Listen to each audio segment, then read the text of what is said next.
आम आदमी पार्टी अभी तक अपनी कोशिश के जरिए कहीं ना कहीं चुनौती पेश करती हुई नजर आ रही है। वजह यह है कि आम आदमी पार्टी का जो चुनाव लड़ने का तरीका है और जो दिल्ली मॉडल है, पानी, बिजली, सड़क, शिक्षा और स्वास्थ्य, जो बेसिक चीजों को उठा रही है, वो एक अच्छी कोशिश है। और वही एक जो अच्छी कोशिश है वो बीजेपी कांग्रेस के लिए एक चुनावी चुनौती बन भी रही है। ये दोनों दल जो है की मोनोपोली थी, जनता इन्हीं को चुनती है क्योंकि जनता के पास कोई तीसरा विकल्प था भी नहीं। तो अब ये एक तीसरा विकल्प बन रहा है, तो एक अच्छी कोशिश के रूप में मैं इसको देखता हूँ। जो मुद्दे हैं आम आदमी पार्टी का, जो एजेंडा है, जो रोड मैप है, उत्तराखंड के अंदर एक सियासी हलचल और उसमें दिलचस्पी पैदा कर दी है आम आदमी पार्टी। और आज एक जो नई घोषणा केजरीवाल ने की है, मुख्यमंत्री के चेहरे को लेकर आप उन्होंने डिक्लेयर करके बढ़त ले ली है। अरविंद केजरीवाल जो है काफी समय से उत्तराखंड पर उन्होंने अपनी नजर रखी हुई थी, बहुत सारी चीजों को वो बहुत करीब से समझ रहे थे। उत्तराखंड जो है सैनिक बहुबलीय क्षेत्र है, ये हर कोई जानता है। उन्होंने एक सैनिक को ही एक सेना अध्यक्ष के रूप में सामने खड़ा किया और वो इस समय लीड कर रहे हैं।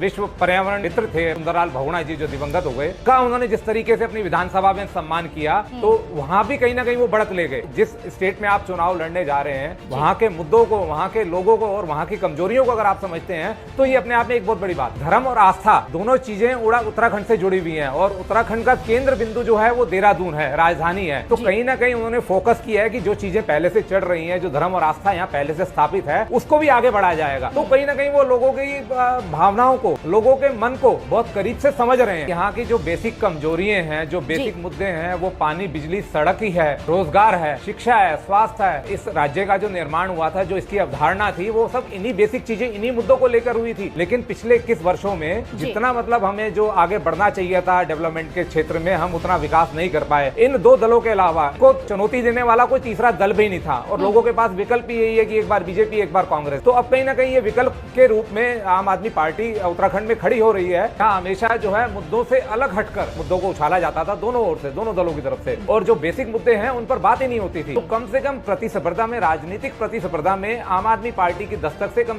ये तो हो गया कि अब विकास के एजेंडे पर, विकास के मॉडल पर एक लड़ाई शुरू होगी।